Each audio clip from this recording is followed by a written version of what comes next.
com essa evolução. Exato, e teve uma recuperação enorme. O forte dele nessa competição foi realmente o salto quádruplo e o triple axel. Ah, ele vai dar o quádruplo. E aí, isso, a gente conversou já sobre isso, como é que o atleta não fica tonto e cai depois, né? Quantas voltas você dá nesse giro? 5 voltas, 10 voltas, 20 voltas, às vezes é uma sequência de giros, né, de spins.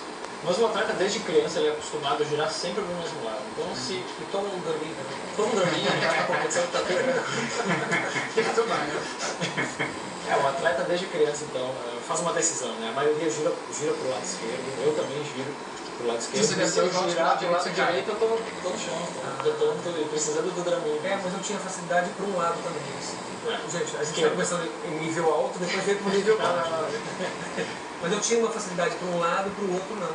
Provavelmente pro lado esquerdo, né? Eu tinha pro lado esquerdo. Destro gira pro lado esquerdo. Marcelo, a medalha de prata, o canadense ele teve a medalha de ouro, posso dizer que na mão, né? Exato, ele precisava de uma performance limpa, como ele fez nos últimos 3 campeonatos mundiais. Ele ficou com a medalha de ouro nos últimos 3 anos, começou aqui achando que ia levar. Eu fiquei convicto, um salto quádruplo, triple toe, seguido de um triple loop. Eu achei, tá super concentrado, é o dia do Patrick Chan, é a medalha de ouro do Canadá.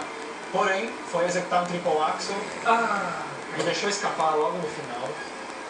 Não teve a queda, mas escapou, né? Então não tem a pontuação máxima de execução desse salto.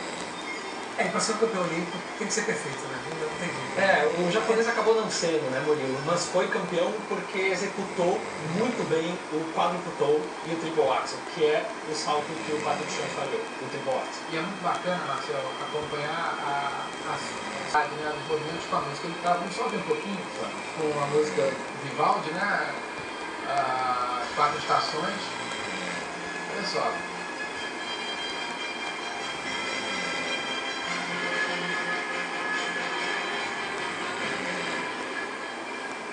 Podiam botar um molejão aí também, né, Anderson? Pra dar essa volta aí. Rapaz, Só que não pode ter música cantada, né? Tem que Infelizmente. ser só aquele. Né, só Acho que é algo que vai mudar. Pergunta uma coisa a você.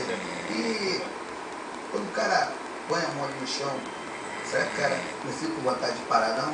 Aí o cara tem que continuar, porque o cara deve ficar meio arrasado, né?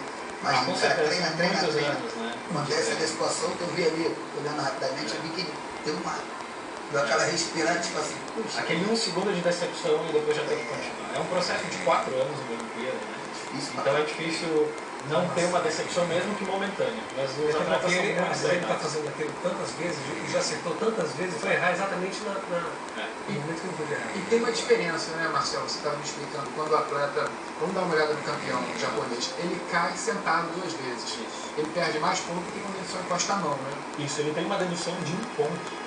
É uma penalidade, basicamente. Né? Aqui ele fez um quádruplo toe. Esse salto foi muito bem executado. Deve ter tirado uma nota de execução perfeita. Esse bicho é magro, né? Putz, é magro. Tu olha pra ele e não sabe com tanta força pra subir essa altura toda que ele sobe. E é um atleta muito veloz. Você vai perguntar pro Marcel, na verdade, você tem um desconto de pontos, não é só diminuir a nota conforme o erro é descontado. Exato, a queda é a penalidade máxima. Nossa, olha isso. É o erro mais grave. A gente sabe que assistindo hoje ele, agora eu vou falar com um pouco do público em casa que entende mais de patinação ou que acompanha a patinação nos Jogos Olímpicos. Me deu um flashback muito forte da apresentação da Sasha Cohen, que é uma atleta americana que também patinou com o Romeo e Julieta na Olimpíada de 2006. Que é a música que está conduzindo a Exato. apresentação. E teve um começo igual. Era a favorita, primeiro lugar no programa curto e iniciou com 2 quedas. Então parecia que a história ia se repetir, mas ele conseguiu contornar isso e ser o campeão. Ela acabou com a prata. Ele começou com uma queda, então? Começou com uma queda, direto. Primeiro salto. Dificuldade, né? Você É levantar a uma cabeça coisa, e continuar em frente, né? Mas eu acho que é aí Sem se abalar. que mora o verdadeiro patinador. A patinação é um esporte de encontro de atleticismo, com arte e com emocional. E com muitos desafios, né? A gente vai ver hoje na série Super Corpos os desafios dos patinadores na hora de executar as manobras mais difíceis. Não pode não.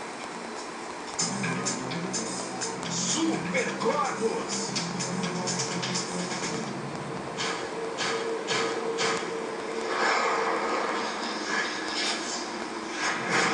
Quatro giros no ar costumava ser um mito.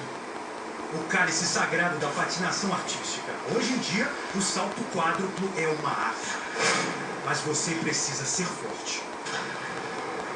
Eu sou o Dr. Greg Wells. Não se engane pelos trajes. Os patinadores olímpicos são super atletas. Para atingir o giro triplo, eles chegam a quase 60 centímetros. Quase tão alto quanto um jogador de basquete na hora da enterrada. Só que eles aterrissam sobre uma lama. Em um ponto do tamanho de uma moeda, para evitar a queda.